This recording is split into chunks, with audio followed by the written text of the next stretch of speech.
Nous avons visité dans les 6 dernières semaines la vie d'Abraham. Abraham qui est nommé le père de la foi. Abraham qui est nommé aussi l'ami de Dieu. Un homme obéissant et non parfait. Un homme de foi qui parfois en a manqué. Un homme avec un profond respect pour Dieu et pour l'autre. Un homme qui a expérimenté avec puissance, malgré son imperfection, le miraculeux de Dieu. Mais il n'aurait pas pu l'expérimenter sans son obéissance, sans le pas. Le pas de la foi. Ceux qui expérimentent le domaine du miraculeux, nous allons parler du domaine du miraculeux ce matin, sont ceux qui expérimentent premièrement le domaine de la foi. Pas d'obéissance, pas de miracle. J'ai souvent entendu des enseignements sur le miraculeux, sur la guérison, sur la délivrance, mais jamais dans le message de ces hommes de Dieu-là, on entend le mot obéissance et soumission. Oui, faire des actes de foi, mais jamais par rapport à l'obéissance. L'obéissance est une route, et la route qui nous conduit sur le territoire du miraculeux. Et nous allons voir ce matin, en conclusion de cette série, comment Abraham a pu expérimenter à son plus haut niveau le miraculeux de Dieu. Dans Genèse chapitre 22, verset 1-14, c'est assez long. Je l'ai mis quand même sur le PowerPoint pour ceux qui n'ont pas leur Bible. Et ça dit ceci. Après ces événements, Dieu mit Abraham à l'épreuve et l'appela. « Abraham! » Et celui-ci répondit, « Me voici. Prends Isaac, ton unique, que tu aimes, lui dit Dieu, et va au pays de Moridja.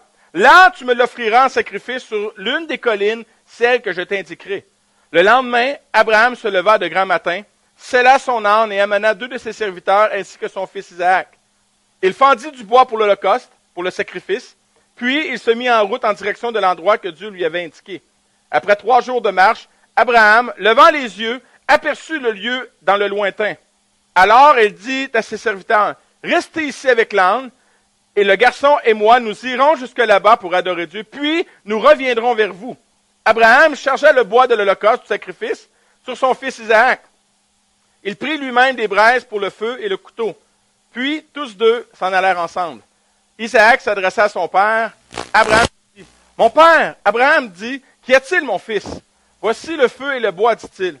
Mais où est l'agneau pour l'holocauste? » Abraham répondit, « Mon fils, Dieu pourvoira lui-même à l'agneau pour l'holocauste. » Et ils poursuivirent leur chemin tous deux ensemble.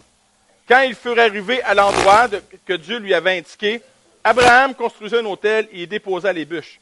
Puis il ligota son fils Isaac et le mit sur l'autel par-dessus le bois. Alors Abraham prit en main le couteau pour immoler son fils.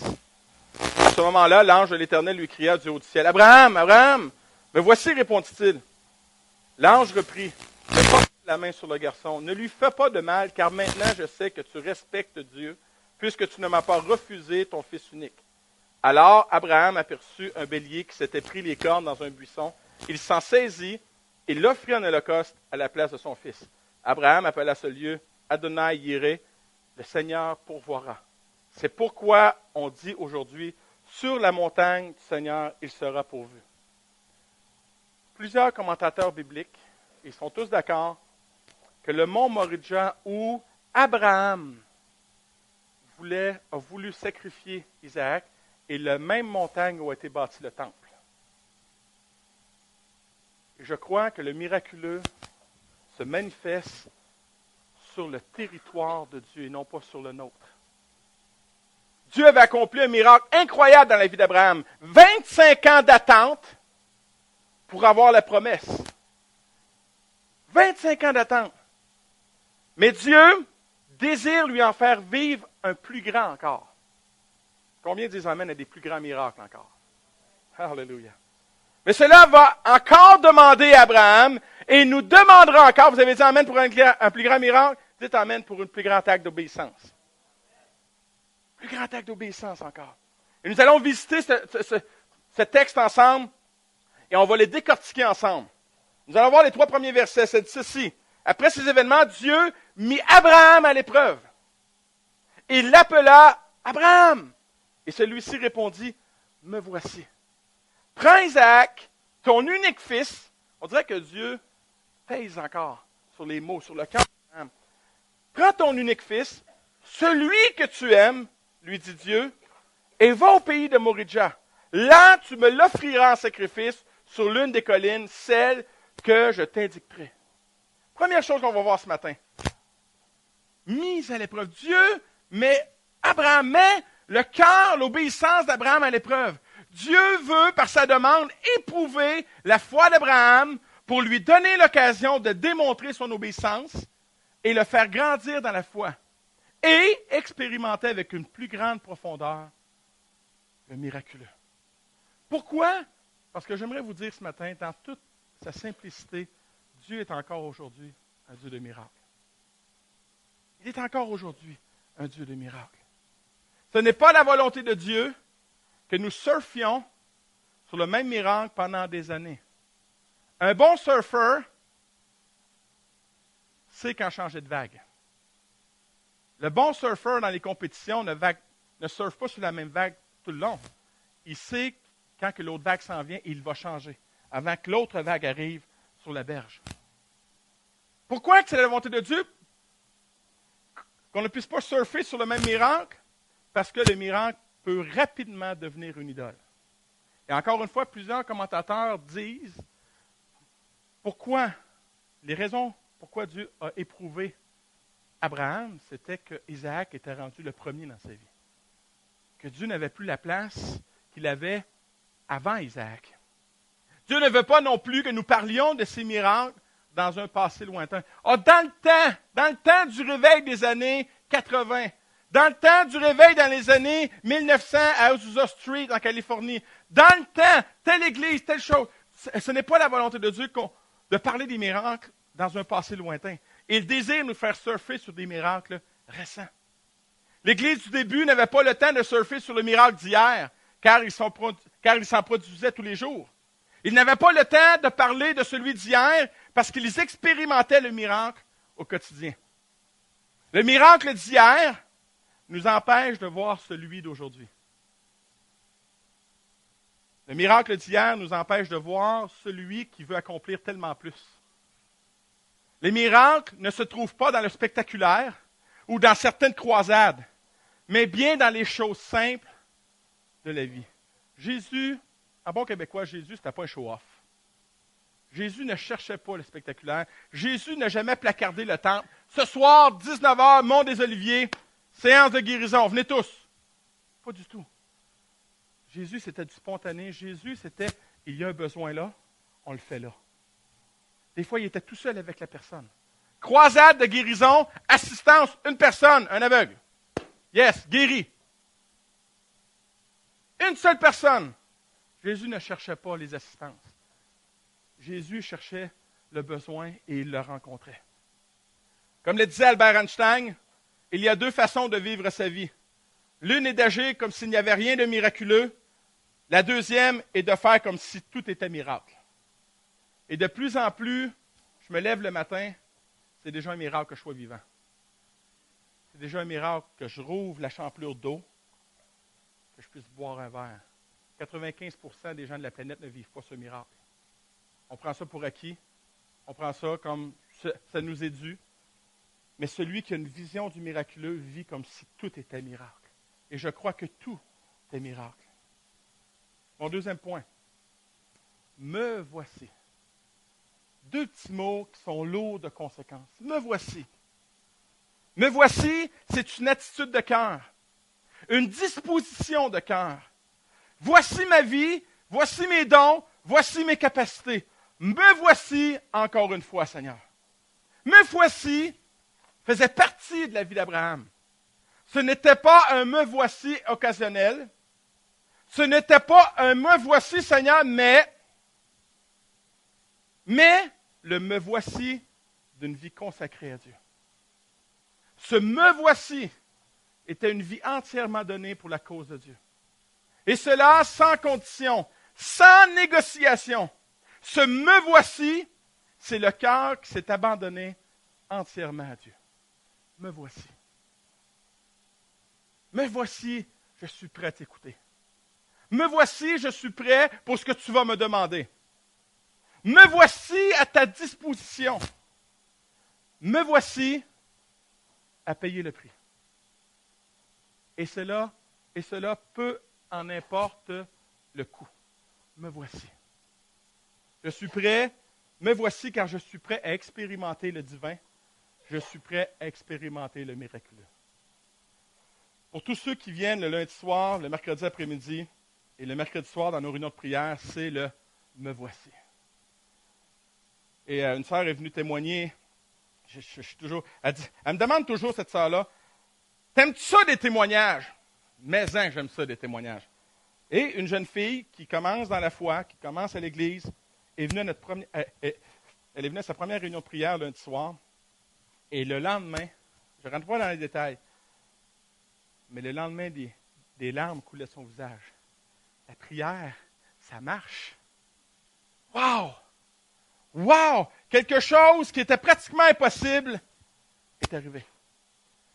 J'aimerais vous dire que un des territoires pour le miraculeux, c'est les réunions de prière. Un des territoires pour le miraculeux, c'est la prière. Je suis prêt à expérimenter le divin et le miraculeux. Un autre me voici que nous voyons dans les Écritures, Ésaïe 6:8. J'entendis la voix du Seigneur en disant, « Qui enverrai-je et qui marchera pour nous? » Je répondis, « Me voici, envoie-moi. » Me voici. Le me voici qui fait la différence. Le me voici qui dit, « Je suis là. » Le me voici qui dit, « Je suis prêt. » J'aimerais vous dire ceci ce matin, avec tout mon amour. Ce me voici n'est pas pour les tièdes. Ce me voici n'est pas pour les chrétiens de nom et les chrétiens du dimanche seulement. Ni pour ceux qui veulent le meilleur de Dieu et le meilleur du monde. Ce me voici n'est pas pour ceux qui sont préoccupés par leurs propres projets et leurs propres intérêts. Ni pour ceux qui veulent être reconnus et appréciés par les hommes. Carter Conlon le dit comme ceci. Jésus-Christ n'est pas venu dans ce monde pour que par lui nous puissions satisfaire nos désirs. Il nous a rachetés au prix de son sang. Nous ne nous appartenons plus. Nous appartenons de droit au Fils de Dieu. Et il a le droit d'utiliser nos vies comme il l'entend. Wow! Me voici. Utilise ma vie comme tu l'entends.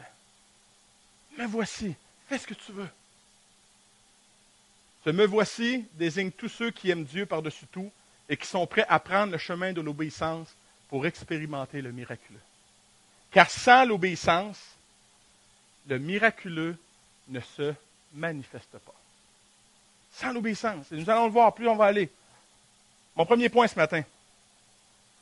Celui qui dit « me voici » passe de la parole aux actes. Il est facile de dire « me voici ». Mais le vrai me voici doit se transformer en engagement et en obéissance. Que je peux entendre en amen ce matin. Si je suis dans l'erreur, dites-moi-le tout de suite. Celui qui dit me voici, ça doit se transformer en engagement, en obéissance. Sinon, c'est juste des paroles, c'est juste des mots. Ça ne vaut rien. Et les mots ne déclenchent pas le miraculeux de Dieu. Parlez-en au jeune homme riche dans Matthieu 19. Que dois-je faire pour avoir la vie éternelle? Moi, là, je suis prêt à faire n'importe quoi, Seigneur, mais dis-moi ce que je dois faire. Il faut que tu fasses ci, il faut que tu fasses ça. Ah ben Seigneur, tu fais ça, moi. Mais attends, tu peux être une chose. Va vendre tout ce que tu possèdes et donne-le aux pauvres et suis-moi. Oups, son me voici s'est transformé en tristesse. Et il partit avec ses richesses, avec sa tristesse, et il partit sans connaître le miraculeux de Dieu. Imaginez-vous, et on en a l'histoire dans notre... Imaginez-vous tout ce qu'il a manqué. Il a manqué la multiplication des pains. Il a manqué la délivrance d'une femme qui était liée pendant 18 ans par le diable. Il a manqué le miraculeux de Dieu. Parce que son me voici ne s'est pas transformé en action. Regardez bien la vie d'Abraham. Le verset 3 nous dit ceci. Abraham se leva de bon matin. Celui qui le vit, le me voici, se lève. Il se lève. Abraham était rendu à un moment de sa vie où sa confiance en Dieu était entière et totale. Et c'est pour cela qu'il n'a pas tardé. Pourquoi? Parce que chaque retard est un commencement de réflexion et d'analyse humaine.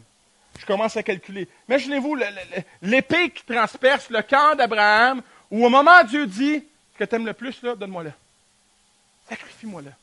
Imaginez son cœur de père, mais le fait qu'il ne comprend pas ne l'empêche pas de dire, me voici, me voici. Et il va se lever tôt le matin. Tôt le matin. Parce que chaque retard est un commencement de réflexion et d'analyse humaine, qui n'a rien à voir avec le divin. Chaque retard cherche une autre option. Oh boy, Seigneur, il y a peut-être un autre chemin, là. Je suis prêt à te sacrifier telle affaire, mais demande-moi pas mon Isaac, Seigneur. Ce que j'aime le plus au monde. On cherche une autre option. On tombe dans la négociation. Chaque retard nous amène à calculer en fonction de pertes et de gains. Chaque retard nous amène à penser à nous. Chaque retard amène un doute, et le doute amène souvent la désobéissance. Chaque retard diminue Dieu. Mais voici, se leva de bon matin. Celui qui obéit sait que son oui sera plus payant que son non. Amen. Abraham l'avait expérimenté par le passé. Abraham, j'aimerais vous dire qu'Abraham n'est pas un calculateur. Il est un expérimentateur des miracles de Dieu. Abraham ne calcule pas son obéissance en fonction de pertes, mais bien en fonction du miraculeux.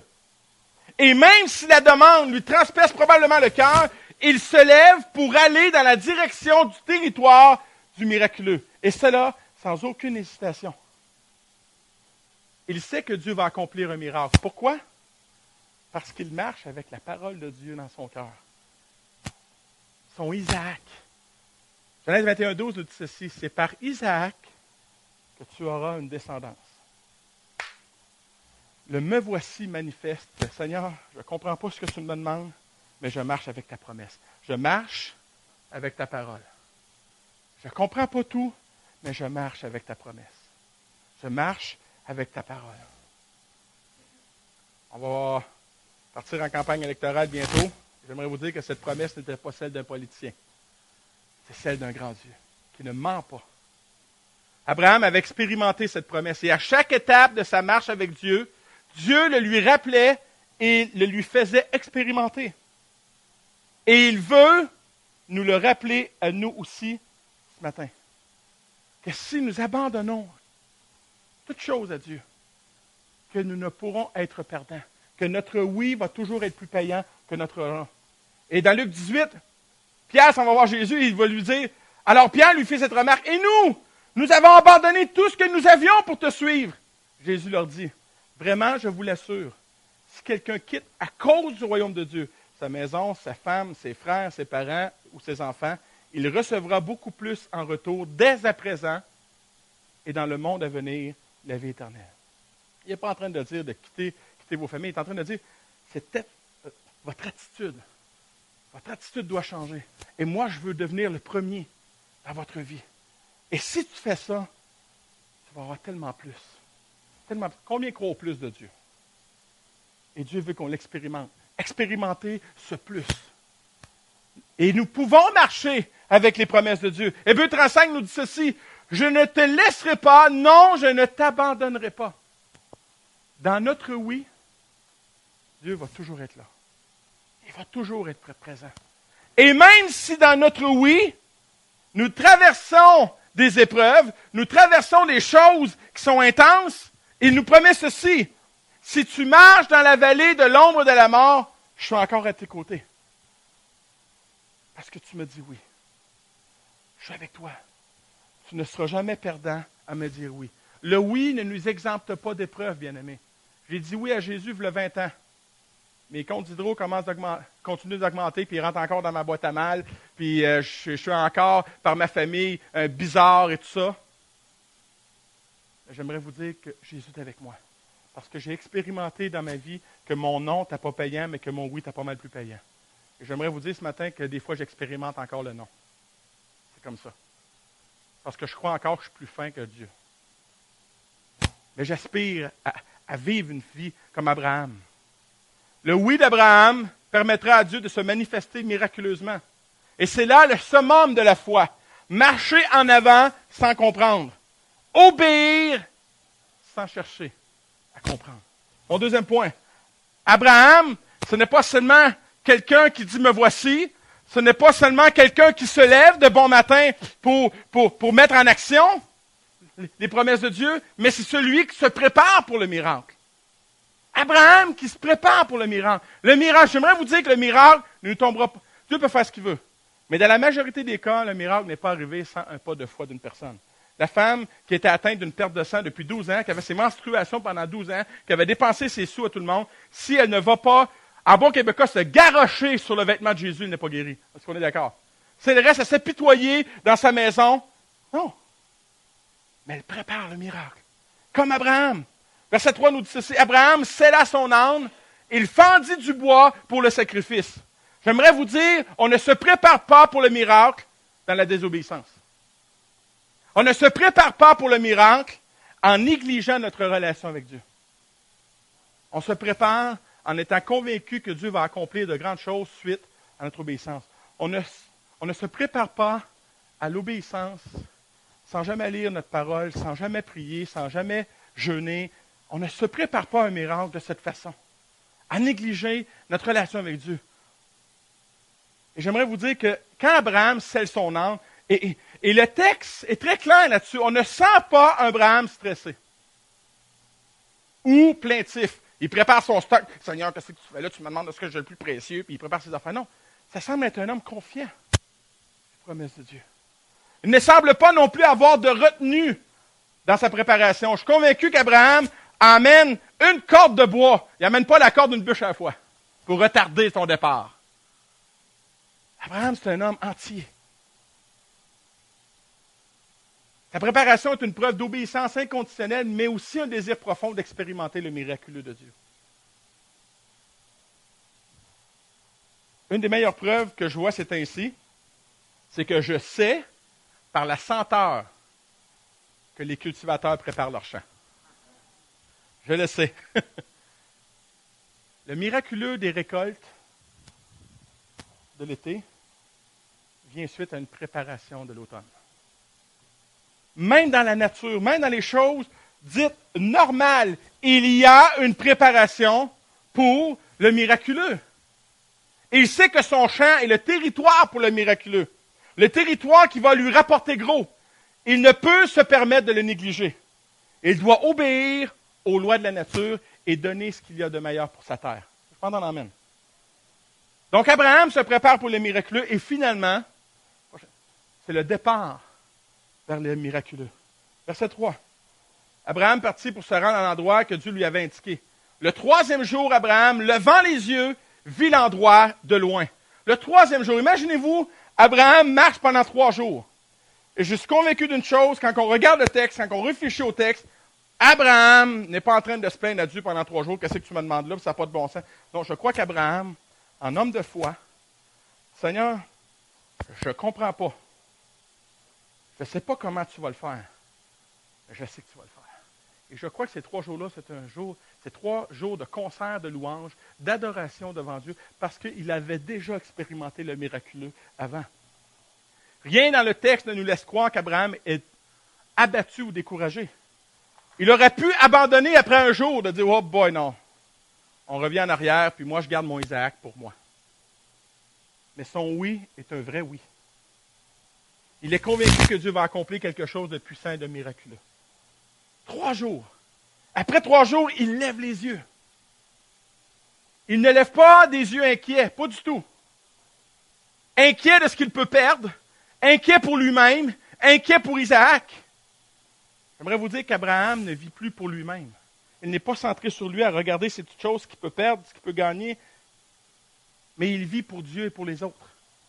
J'aimerais vous dire qu'Abraham vit pour ses descendants, que nous sommes. Parce que la promesse qu'il avait été donnée à Abraham, c'est à travers Isaac, tu vas avoir des descendants. Et quand on regarde le Nouveau Testament à travers l'apôtre Paul dit que nous sommes les descendants, que Abraham est le père de la foi et que nous sommes ses fils et ses enfants. Parce que nous avons la même foi que lui. Nous sommes, et Abraham, je suis convaincu, quand il lève les yeux, il pense à nous. Il pense aux descendants qu'il va avoir. Il l'a prouvé dans le passé, mais ici, c'est le moment ultime de sa vie. C'est un moment décisif. Abraham n'a jamais pensé à lui. Abraham a pensé à Lot. Quand les serviteurs de Lot et les serviteurs d'Abraham étaient en chicane, il va dire à Lot, fais le premier choix, où est-ce que tu veux aller. Et après ça, Lot est dans Sodome et Gomorrhe, et là, il y a 4 rois qui vont attaquer Sodome et Gomorrhe. Qu'est-ce que fait Abraham? Il ne pense pas encore à lui. Il lève les yeux, il prend 318 hommes, ses meilleurs, et il va attaquer pour délivrer Lot et sa famille. Abraham est un homme qui ne regarde pas à lui. C'est le moment de perdre totalement sa vie. Il lève les yeux de sa vie pour voir l'endroit où prendra place le miracle. Carter Conlon dit ceci. Nous devons comprendre où réside réellement la puissance de Dieu. Elle n'est pas manifestée dans des gens qui ne vivent que pour eux-mêmes, mais dans ceux qui arrêtent de vivre pour eux-mêmes. Je m'entends l'amène. Tant aussi longtemps qu'on va être concentré sur nous-mêmes, sur nos vies, sur nos choses, on ne pourra pas voir le territoire du miraculeux. Parce qu'on croit que le miraculeux, c'est ce qu'on est. C'est ce qu'on a. Au contraire. Jésus, dans Luc chapitre 9, nous dit ceci, si quelqu'un veut me suivre, qu'il renonce à lui-même, qu'il se charge chaque jour de sa croix et qu'il me suive. Ce n'est pas très populaire dernièrement comme prédication. En effet, celui qui est préoccupé de sauver sa vie la perdra, mais celui qui perdra sa vie pour moi la sauvera. C'est ce qu'Abraham fait. Renoncer à soi-même, c'est oublier le prétendu droit de planifier sa vie, de reconnaître la seigneurie de Christ dans tous les domaines de mon existence. Se charger de sa croix, c'est choisir volontairement le même mode de vie que Jésus. Renoncer et porter sa croix. Je n'entends pas ça souvent dernièrement. J'entends pas, parce que c'est très peu populaire. Pourquoi? Parce que ça ne nous rend pas confortables. Mais on n'a pas été sauvés pour être confortable. Frédéric Boyer, le 26 février 2011, a écrit cet article. Il s'intitule « Un abandon complet ». Et il dit ceci dans son article. Quand quelqu'un demandait à William Booth, fondateur de l'Armée du Salut, le secret de son succès, Booth garda le silence pendant plusieurs instants. Finalement, les yeux remplis de larmes, il répondit « Il y a eu des hommes avec plus d'intelligence ou de possibilités que moi. Mais j'ai décidé que Dieu allait avoir tout ce qu'il avait à avoir de William Booth. Dieu aura tout de William Booth. » Plusieurs années plus tard, quand la fille du général Booth entendit parler du commentaire de son père concernant son total abandon à Dieu, elle dit « Cela n'était pas vraiment son secret. Son secret, c'est qu'il n'a jamais repris ce qu'il avait donné à Dieu. » Wow! Wow! Et combien de fois on va donner à Dieu et on va reprendre? Et pendant 3 jours, Abraham a eu cette possibilité-là. 3 jours. De dire après une journée, oh non, viens-t'en mon Isaac, on se pousse. On s'en va, il n'y a pas question que je te donne, je t'aime beaucoup trop. La deuxième journée, ça aurait pu arriver aussi. Et n'oubliez pas, ça c'était des journées de marche. Il devait dormir aussi. J'aimerais vous dire que ce que Jésus nous demande, de renoncer à nous-mêmes. Renoncer à nous-mêmes ne veut pas dire de ne prendre pas soin de moi, de ne pas jouir de la vie. Ce n'est pas ça que ça dit. Renonce à tout ce qui peut prendre ma place dans ta vie. Ça va vraiment à l'encontre du message qui est véhiculé aujourd'hui. Hein? On passerait pour des gens illuminés. You only live once. C'est un chandail qui est beaucoup à vendre. YOLO. Il y a des chandails pour les ados, c'est marqué YOLO. Et YOLO veut dire You only live once. Tu as juste une vie à vivre, vis-la donc. J'aimerais vous dire que ce n'est pas un très bon message. Parce que derrière ce message-là, c'est pense à toi. Laisse faire les autres. Aide pas les autres. Aide-toi toi-même. Si ton voisin est malheureux, c'est pas grave en autant que toi, tu sois heureux. Voyez-vous le message qui est véhiculé? Et on met ça dans l'esprit de nos ados. On met ça dans l'esprit de nos enfants. Vis pour toi. Alors que la vraie vie, c'est de vivre pour Dieu et de vivre pour les autres. C'est ça, la vraie vie. Et you only live once, c'est pas un message qui se véhicule depuis aujourd'hui. Isaïe 22:13 nous dit « Mangeons et buvons, car demain nous mourrons. » C'est à peu près ça. You only live once. Mangeons et buvons, car demain nous mourrons. Profite de la vie. Et combien de gens qui profitent de la vie, aujourd'hui, se sont tirés une balle, se sont mis une corde au cou. Ça, là, c'est Hollywood. Je n'ai jamais vu autant d'acteurs sur la dépression. Je n'ai jamais vu autant d'acteurs faire des tentatives de suicide, être sur les antidépresseurs. Et pourtant, c'est ce qu'ils vivent. Et j'aime toujours de voir un témoignage d'un acteur comme Sylvester Stallone, qui est revenu à la foi de son enfance. qui a accepté Jésus. Et il dit dans son témoignage, et c'est dernièrement qu'il témoigne qu'il a accepté Jésus. Il parraine maintenant les églises pour des campagnes d'évangélisation. Et j'avais eu mon premier mariage qui m'avait brisé, qui m'avait ruiné. C'est pour ça que j'avais fait des films si violents où le sang coulait beaucoup. J'étais fâché contre Dieu. J'étais frustré contre Dieu. Et de voir aujourd'hui que cet homme-là témoigne du retour à Dieu à travers tous les enseignements de l'école du dimanche qu'il a reçus et que Dieu ramenait jour après jour. Luke Ferry, philosophe et ancien ministre, s'exprimait à ce sujet sur l'antenne d'une radio nationale le 20 juin 2007. Selon lui, deux réalités se constatent nettement aujourd'hui. You only live once. Un progrès général, matériel et économique sur la planète, avec selon les continents des écarts hélas connus. Et une stagnation, voire une régression des valeurs morales. Quand tu vis pour toi-même, les valeurs morales, familiales et éthiques éclatent. Je vis pour moi-même. Et il dit ceci. Plusieurs sociologues observent la montée de l'individualisme, l'abandon ou la dévalorisation du don de soi. Ils constatent aussi, paradoxalement, à la fois un sentiment d'inutilité et un consumérisme. Hein? C'est le consommer, c'est le matériel, égoïste et immédiat qui passe avant les devoirs civiques et les intérêts collectifs. En tout cela pour un sentiment d'insatisfaction grandissant. Bien-aimé, l'être humain n'a pas été créé pour vivre pour lui-même. Dieu a créé l'être humain pour que l'être humain adore Dieu et qu'il puisse servir les autres.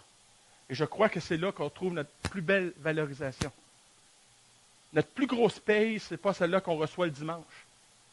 C'est celui d'avoir un sourire, c'est celui d'avoir des larmes, c'est celui d'entendre un merci. Face à ce qu'on a fait, face à ce qu'on a pu faire. Abraham il lève les yeux de sa vie et il regarde. Il lève les yeux et il voit le territoire du miraculeux. Il vit l'endroit de loin. Le texte nous dit, il vit l'endroit de loin. Celui qui a une vision pour Dieu et une vision pour les autres va voir les choses de Dieu beaucoup plus à l'avance que ceux qui sont centrés sur eux-mêmes. Il voit le territoire du miraculeux. Il voit le lieu où se manifestera la gloire de Dieu. Il le sait et il va l'affirmer à ses deux serviteurs. Verset 5. Alors il dit à ses serviteurs, restez ici avec l'âne. Le garçon et moi, nous irons jusque là-bas pour adorer, puis nous reviendrons vers vous. Wow! Abraham est convaincu que s'il sacrifie Isaac, Dieu va le ressusciter. Nous reviendrons vers vous. Nous reviendrons vers vous. Parce que je ne m'en vais pas sur n'importe quel territoire. Je m'en vais sur le territoire du miraculeux. Je m'en vais sur le territoire où ce qui est impossible devient possible. Où mes faiblesses deviennent des forces. Wow! Il sait que son obéissance va déclencher la puissance et le miraculeux de Dieu. Imaginez les serviteurs quand Abraham dit ça. Les serviteurs sont au courant qu'il y a un sacrifice qui se prépare. Puis, il n'y a pas d'animaux, il y a Isaac. Et les serviteurs, oh boy, Abraham, il en fume du bon. Les serviteurs ne devaient pas comprendre cette parole de foi. Moi et Isaac, on va revenir. On va revenir. Abraham va littéralement expérimenter le surnaturel. Combien de chrétiens j'entends à cause de ce qu'ils ont expérimenté? Dans certaines croisades, où il y a toutes sortes de manifestations bizarres, où il y a toutes sortes de fausses guérisons, où on proclame une guérison, puis la personne meurt 2 semaines après, et qui ont pris le miraculeux et qui l'ont jeté avec le bébé. Et qu'aujourd'hui, là, t'entends parler de miraculeux, là, puis là, ils ne veulent même plus regarder au loin, ne veulent même plus expérimenter le miraculeux, parce que ce n'est pas pour eux. Ce n'est pas pour eux. Ils n'expérimentent jamais le surnaturel, mais ils sont... Savez-vous ce que le diable a volé le plus aux églises? Le surnaturel. Savez-vous ce qu'il a introduit? Le naturel. J'aimerais vous dire que l'Église n'est pas appelée dans le domaine du naturel. Je vais m'entendre des témoignages d'une sœur qui pleure après une réunion de prière, qui vient témoigner de dire « la prière, ça marche ». J'aimerais vous dire ce matin, avec tout mon cœur, que si vous êtes capable de le faire humainement, appelez pas ça un miracle. Appelez ça de l'humanisme. ça prend quelque chose. Je crois que Dieu est en recherche d'agents, de chrétiens qui sont bâtis pour l'impossible. Et ma prière dernièrement, Seigneur, amène des choses impossibles dans ma vie, dans l'Église, pour qu'on puisse témoigner comment tu es grand. Amène-moi sur ce territoire du surnaturel. Parce que le naturel ne fait pas partie de Dieu, ne fait pas partie de cette dimension. Il aurait pu expérimenter le naturel en désobéissant et en gardant Isaac pour lui. Ça, c'est du naturel. Le surnaturel dit, Seigneur, je vais tout te donner et je vais croire en toi. Et cela, tout le monde peut le faire. Mais il n'aurait pu expérimenter le surnaturel, le miraculeux de Dieu. Un commentaire dit ceci par rapport à ce passage. Il est prêt à plonger le couteau dans le sein de l'enfant parce que la parole divine est plus certaine pour celui que le fait même de la mort. Wow! Abraham, il est prêt à assassiner son fils pour qu'il ressuscite. Et combien d'entre nous sont prêts à assassiner leur projet pour que ressuscite un meilleur projet? Combien sont prêts à assassiner leurs finances pour que ça soit encore plus fort au niveau des finances? Combien sont prêts à assassiner leur orgueil pour que Dieu puisse les utiliser encore avec plus de grandeur? Je crois que le miraculeux ça passe par la mort aussi. La mort à nos choses, la mort à nous-mêmes. Selon le dictionnaire Larousse, miracle signifie ceci. Phénomène interprété comme une intervention divine.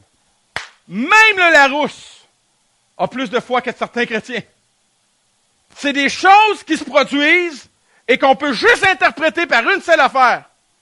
Un mot de 4 lettres. Dieu. Dieu. Je partageais avec un frère ce matin et je lui disais ceci. Si on laissait Dieu écrire son histoire dans nos vies, on aurait peut-être quelque chose à raconter. Et je crois qu'il y a des gens dans notre ville qui ont besoin d'entendre ce genre de témoignage. Je le crois sincèrement. Les gens ont besoin d'entendre que Dieu est un Dieu vivant, que Dieu est un Dieu actif. Encore aujourd'hui. Encore aujourd'hui. Qu'il est actif dans ma vie. Mais c'est comme si on a la crainte de témoigner du miraculeux. On a la crainte de... J'aimerais vous dire ceci. Le diable s'introduit partout. Et lui, il ne gêne pas. Pourquoi nous, on serait gênés d'introduire la vie?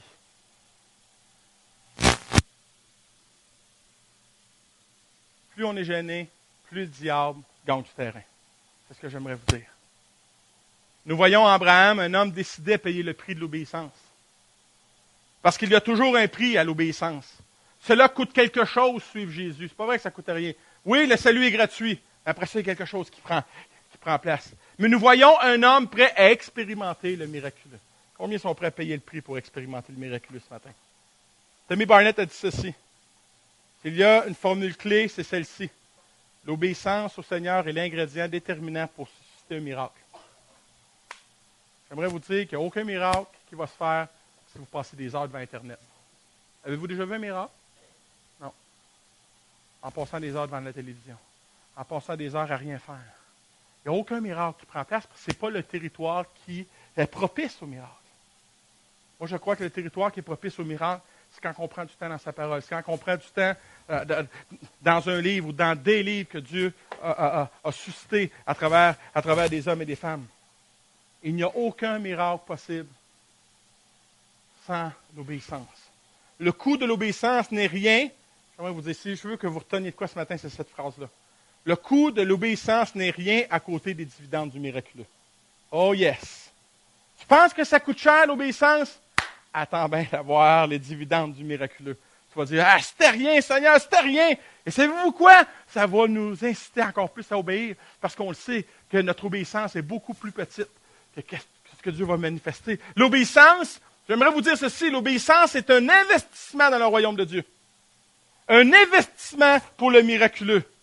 Combien ont peur, peut-être un peu plus aujourd'hui, des investissements dans les placements? Pourquoi qu'on investit dans des placements? Parce qu'on espère d'avoir un bon moton, comme on dit, pour notre retraite. Et on va obéir aux conseils de notre planificateur financier. Écoute, si tu places là, je crois que Ça va rapporter gros. J'aimerais vous dire que Dieu nous dit la même chose. Si tu fais ton placement dans le domaine de l'obéissance, ça va rapporter gros. Ça va rapporter gros. Une chose que ça fait, l'obéissance, c'est l'influence. L'influence de l'obéissance. Abraham est devenu un modèle d'obéissance pour son fils Isaac. Plusieurs commentateurs pensent qu'à ce moment-là, Isaac a 25 ans. 25 ans. Croyez-vous qu'il aurait pu, en bon québécois, là, sacrer une bonne volée à son père à 125 ans? Je pense que oui. Oh non, il n'est pas question que tu te serves de moi pour accomplir le miraculeux de Dieu. Mais savez-vous quoi? Isaac, toute sa jeunesse, a vu Abraham obéir par l'obéissance. Il a vu le miraculeux dans la vie de son père. Il aurait été facile pour lui de dire non à son père, ou même de se sauver. Mais, quelqu'un a dit ceci, un bon exemple est le double de la valeur d'un bon conseil. Et c'est ce qu'Abraham a été pour son fils. Abraham n'était pas celui qui conseillait, c'est celui qui démontrait par sa vie que quand on obéit, c'est payant. Et Isaac, je crois, avait saisi en substance l'enseignement de son père. Genèse 22 nous dit ceci. Abraham chargea le bois de l'holocauste sur son fils Isaac. Imaginez, Isaac a 25 ans. Je suis convaincu qu'il ne mesure pas 5 pieds, qu'il ne pèse pas 50 livres. Là. C'est un homme. Et il prit lui-même des braises sur le feu et le couteau, et tous deux s'en allèrent ensemble. Ils s'en vont ensemble et ils discutent. Ils sont ensemble. Isaac s'adressa à son père Abraham et lui dit, « Mon père! » Abraham dit, « Qu'y a-t-il, mon fils? Voici le feu et le bois, dit-il, mais où est l'agneau pour l'holocauste? » Je pense que c'est moi. Je ne suis pas fou, là, mais il n'y a pas d'agneau, puis je suis là. Abraham répondit, « Mon fils, Dieu pourvoira lui-même à l'agneau pour l'holocauste. » Et ils poursuivirent leur chemin tous deux ensemble. Abraham ne se sauve pas. Isaac est avec Abraham, est avec son père. Quand ils furent arrivés à l'endroit que Dieu lui avait indiqué, Abraham construisit un autel et y disposa les bûches. Puis il ligota son fils. Imaginez-vous, là. Il ligote Isaac, il le prend dans ses bras et il le dépose. Et le texte ne dit pas qu'Isaac se débat. Il a vu l'obéissance de son père, il a vu le miraculeux. Parce que son père avait été un modèle d'obéissance à Dieu, lui aussi sera obéissant. Car il a vu dans la vie de son père un Dieu qui récompense toujours l'obéissance. Il a vu son père expérimenter le miraculeux. Mon dernier point ce matin. Dieu honore toujours l'obéissance. Toujours. Il honore toujours. Genèse 22, continuons l'histoire. Alors Abraham prit en main le couteau pour égorger son fils. À ce moment-là, l'ange de l'Éternel lui cria du haut du ciel, « Abraham, Abraham, me voici, répondit-il. » L'ange reprit, « Ne porte pas la main sur le garçon, ne lui fais pas de mal, car maintenant je sais que tu respectes Dieu par obéissance, puisque tu ne m'as pas refusé ton fils unique. » En substance, Dieu dit littéralement, « Tu ne m'as pas refusé ton cœur. » Parce que j'aimerais vous dire que Dieu, là, il ne veut pas Isaac. Dieu ne veut pas Isaac. Dieu veut Abraham. Dieu ne veut pas votre portefeuille. Il veut votre cœur. Dieu ne veut pas votre mariage. Il veut que vous deveniez une meilleure femme et un meilleur mari. Dieu ne veut pas votre emploi. Il veut votre honnêteté. Dieu veut votre cœur. Il veut notre cœur. Il veut mon cœur. Il voulait qu'Abraham montre qu'il préférait Dieu à son propre fils et aux promesses données. Son acte d'obéissance a prouvé qu'il n'y a rien qu'il ne soit capable de donner à son Dieu. Abraham a prouvé qu'il n'honorait pas Dieu des lèvres, mais que tout en lui était réalité. Est-ce que ma foi en Dieu est une réalité? Est-ce que ma foi en Dieu est réelle? Un autre point, l'obéissance qui ouvre nos yeux au miraculeux. Alors Abraham leva les yeux et aperçut un bélier qui s'était pris les cornes dans un buisson. Le texte ne dit pas que le bélier était là avant. Moi, je crois que le bélier miraculeusement est arrivé là au moment où Abraham a levé le couteau. J'aimerais vous dire que plusieurs... « Ah, ben moi, les miracles, j'en ai jamais vu! » Probablement que ta vue est obscurcie par ta désobéissance. Ou tu cherches le miraculeux dans les choses spectaculaires, alors que c'est dans la simplicité des choses. La semaine dernière, on reçoit un téléphone, dimanche soir dernier. Et moi, je prie, Seigneur, Il faut absolument que tu cites des choses pour que les gens, pour qu'on puisse aider les gens, pour qu'on puisse multiplier. Et hier, dimanche dernier, sur l'heure du souper, il y a une cultivateur qui appelle parce qu'elle veut nous donner à nous des épis de blé d'Inde dans son champ. On n'a même pas été capable de vider ce qui restait, tellement l'abondance était grande. Et aujourd'hui, l'Église va en profiter, le service d'aide en a profité et d'autres vont en profiter. On ne sait même plus quoi en faire. Et savez-vous à quoi j'ai pensé? J'ai pensé au lunch du jeune homme. Le jeune homme qui avait amené son lunch. 2 poissons, 5 pains. C'était son lunch pour lui. Il faisait 3 jours là, que Jésus prêchait. Regarde, je vais prendre mon lunch. Puis... Et pourtant, le jeune homme dépose son lunch devant Jésus. Et le jeune homme repart chez eux avec les disciples avec 12 paniers bien pleins. Wow! L'obéissance du jeune homme qui dit, regarde Seigneur, là mes 2 pains, mes 5 poissons. Voilà. Et il repart chez eux avec 12 paniers bien pleins. Est-ce que ça ressemble à du miraculeux? Absolument! Mais sans l'obéissance, pas de miraculeux. Savez-vous ce qu'il y a durant le miraculeux? Il y a ceci. La multiplication miraculeuse de Dieu. Verset 15 nous dit, puis l'ange de l'Éternel appela une seconde fois Abraham du haut du ciel et lui dit, je le jure par moi-même, parole de l'Éternel, puisque tu as fait cela, puisque tu ne m'as pas refusé ton fils, ton unique, je te comblerai de bénédictions, vous devriez dire Amen. Je multiplierai ta descendance et je la rendrai aussi nombreuse que les étoiles du ciel et que les grains de sable au bord de la mer. Si ce n'est pas de la multiplication, ça, je ne sais pas ce que c'est. Et nous sommes ces grains de sable sur la mer, nous sommes ces étoiles, en passant. Ta descendance dominera sur tes... Tous les peuples de la terre seront bénis à travers ta descendance parce que tu m'as obéi. Et il n'y a pas de multiplication possible sans l'obéissance. Il n'y a pas de miraculeux possible sans l'obéissance. Est-ce que l'investissement d'Abraham en valait la peine? Je peux-tu entendre amen? Est-ce que son obéissance en valait la peine? Oh boy! Bien aimé, je vais amener l'Église dans cette direction. On est une Église qui n'est pas financièrement autonome. Et savez-vous ce que j'ai réalisé dans un temps de prière? On ne donne pas encore assez l'Église pour les missions. Oh, mais pasteur, on n'est pas autonome, comment on va faire pour payer mon compte? Nos comptes, ce n'est pas mon problème, c'est le problème de Dieu. Ma responsabilité, c'est de devenir un champ de multiplication. On va donner encore plus. Même si les finances ne nous le permettent pas, on va donner encore plus. Parce que je crois que Dieu va ouvrir les écluses. Parce que je crois que Dieu va multiplier tout ce qu'on va donner, tout ce qu'on va s'investir. Pourquoi? Parce que je le crois, parce que c'est ce que Jésus a fait.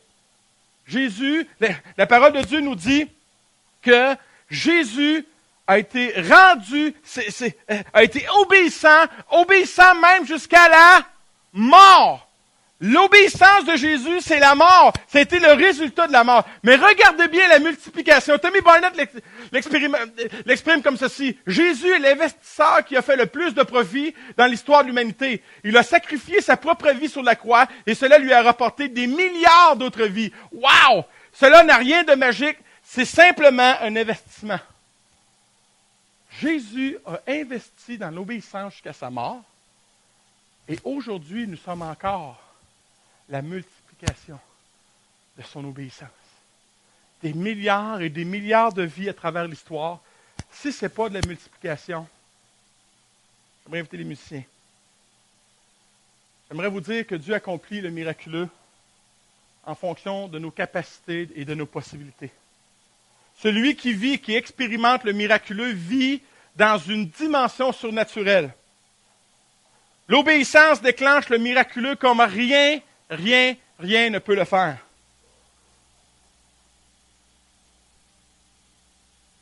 Je sais qu'il y a des frères et des sœurs qui surfent sur une promesse, qui surfent sur un miracle de v'là 20 ans, de v'là 25 ans, de v'là 15 ans.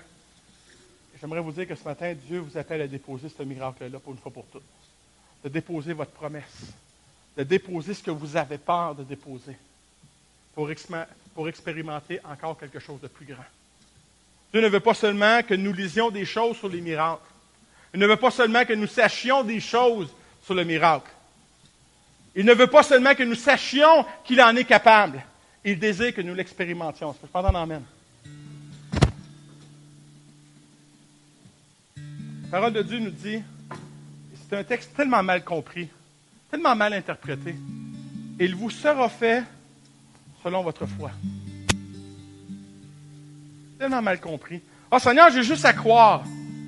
Absolument pas. Absolument pas. J'aimerais vous dire que la foi s'accompagne toujours d'obéissance. Tu n'auras pas avoir la foi gros comme la terre. Si tu n'obéis pas, il n'y aura pas plus de miraculeux dans ta vie. Il vous sera fait selon les actes d'obéissance. Il sera inspiré par votre foi. Il vous sera fait selon vos actes d'obéissance. La foi sans les actes d'obéissance, ce n'est pas la foi. Et cela n'amène aucune action de Dieu dans votre vie. Aucune action miraculeuse. J'aimerais vous dire ceci. Ce n'est pas Isaac qui a déclenché le miracle, mais bien l'obéissance de son père Abraham. Isaac, c'était juste l'outil pour déclencher le miracle. Mais Isaac en a été le témoin. Imaginez-vous Isaac qui entend la même chose qu'Abraham, qui entend l'ange. Ne rentre pas ton couteau dans la vie. Imaginez Isaac, comment est-ce qu'il le dit. Et d'ailleurs, quand on voit la vie d'Isaac, on voit que c'est un homme de foi. On voit que c'est un homme qui marche. Pourquoi? Parce qu'il a marché avec un père qui avait de l'influence. Ce matin, j'aimerais vous dire que c'est un des chants que j'aime le moins dans le christianisme. C'est un chant que j'ai besoin d'expérimenter. Entre tes mains, j'abandonne tout ce que j'appelle le mien. J'aime pas particulièrement ce chant-là. Parce que ce chant-là me rend inconfortable. Comme je vous disais, Dieu ne m'a pas appelé à être confortable. C'est quand je suis confortable que je suis en train de me perdre. Mais quand je suis inconfortable parce que Dieu m'appelle à lui donner tout, Dieu m'appelle à donner tout pour les autres, que là, je vois le miraculeux. Que je vois que Dieu se manifeste dans un temps de louange, dans un temps d'adoration, dans un temps de prière. Ce matin, je vais faire un appel. Je n'ai pas fait beaucoup d'appels durant cette série-là, mais je crois qu'en clôturant cette série, je voudrais vous dire que le territoire du miraculeux n'est pas dans un raisonnement humain, n'est pas dans quelque chose d'analytique, de quelque chose qui calcule en perte ou en gain. Mais que le miraculeux, le territoire du miraculeux, est un territoire où Dieu nous attend pour accomplir et pour nous faire expérimenter beaucoup plus que ce que nous avons expérimenté jusqu'à présent.